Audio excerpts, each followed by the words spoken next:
Aloha, folks, and welcome. All right, last week I believe we finished talking about wedges, and I think we are talking about the bounce. And hopefully that made sense and helped some people. This week we are going to talk about irons. We're going to start talking about irons. There's a lot of things that we can discuss, but I think we'll just start off with how to choose the right set or the right club head design for yourself. Okay. Typically, irons are offered in maybe what, three or four different styles. You got the blade, which is a slab of metal, right? Maybe a little muscle on the back.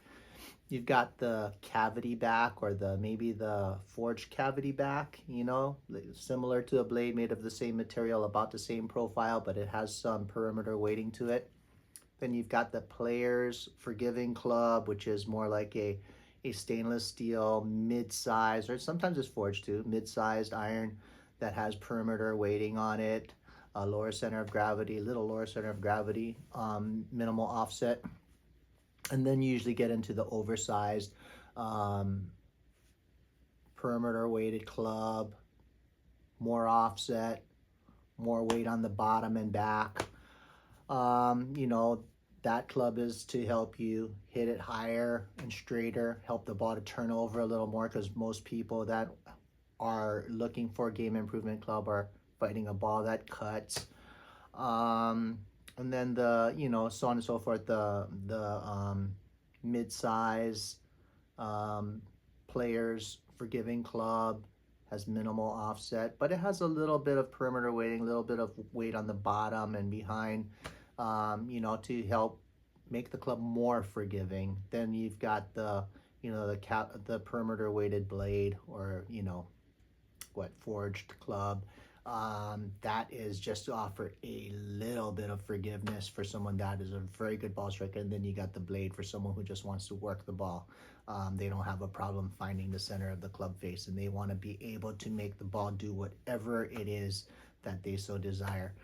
Most of us don't fall into that category, and truly what we want to do is we want to find the club head that is going to help us to get away with our bad shots.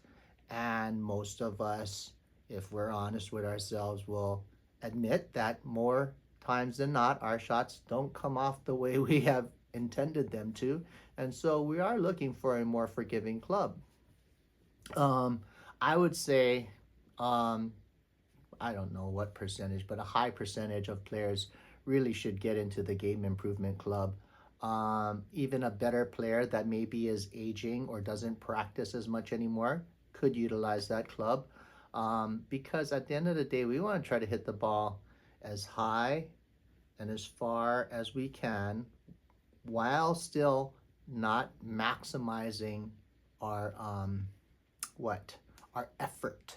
We don't want to go over the red line with our effort, because when we're giving it all of our might, our effectiveness and efficiency goes down.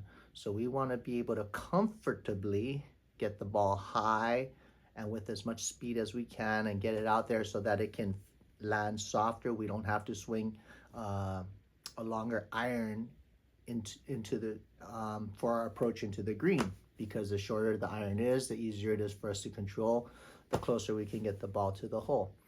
So I think this one is something where you've got to make a decision, and I always feel that the best decision is one when you're taking as much emotion out of it as possible and being as objective as possible, and always trying to look at what's going to help you on your average day, or even your worst day, not your best day. When you're having your best day, you can kind of hit just about anything within reason.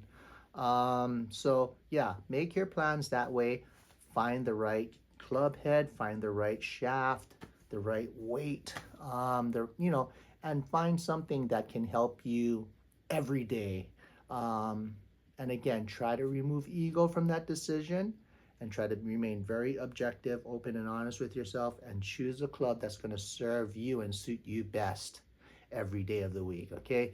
Hopefully that makes sense, and we'll see you next week. Aloha.